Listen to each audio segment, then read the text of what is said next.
अस्सलाम वालेकुम सजनों के हाल न त्रै बिरान ते एक त्रियों च फौत हो गया पिछे दो रह गए हुन दूं ते की ता धी आई ते की ता पुत्तर आई उन्होंने आपस च रिश्ता कर रहा ओ वाई शाई चाचा बथरिया कट्ठी करदे आन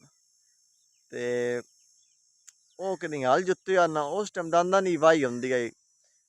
ते राह नाल कोई बंदा लग्या राह गुजरा ते उस पुछया मैं फलाने लोक वैना ते कितने किलोमीटर है उस चाचे दस्या जेड़ा बाबा आई उस आख्या भाई 1 किलोमीटर है फौरन ही बतरिया बोलिया उस आख्या नहीं जी अद्धा किलोमीटर है हूँ बंदा भी सोची पै गया वा जेड़ा बजुर्ग है दाड़ी शाड़ी भी रखी ना ये आदन जी 1 किलोमीटर है छोर आदा जी अद्धा किलोमीटर है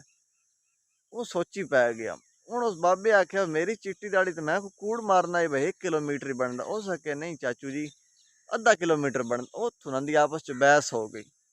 वो छोर आखा जी अद्धा किलोमीटर ही बनता वो कोई ना वो बाबा आखा जी 1 किलोमीटर बनता उन्होंने उस रौले में जितने तो बाबे दी धी भी रोटी लैके आ गई वो छोरा दी बीवी आई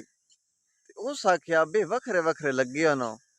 हल जुत्ते हो ना शाला खैर ही होवा उस सुना के पै लब्बे को रोटी रखा ते घरा ले आखना अज ही पहला दिहाड़ा ही आई तो अज ही प्यू वाली साइड हो गई है जे घरा दे लै वजे तब भी उन्हें दुख लगना उस उस विचकार रोटी रख के सद मारी उस आख्या आओ रोटी खा लो वो आए तो उस आख्या के गल बनी आ ते अज वखरे वखरे लगे हो उस बाबे आख्या बहन राहु गुजरू आई ते उस पूछया फलाने लोक वैना कितना किलोमीटर है मैं आख्या 1 किलोमीटर ये आधा अद्धा किलोमीटर रौला ये आ उस आख्या अब्बा जी हुण तुसीं यार मान जाओ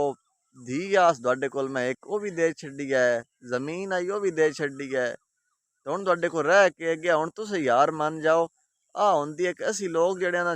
जिस टाइम सब कुछ असीं दे बाने जनाब कि छोटी जी गल होटो ना असीं सब कुछ खड़ा बनते हैं हुण बाबे दा काम वेखो सब कुछ दे बैठा तो हुण जी थोड़ी जी गल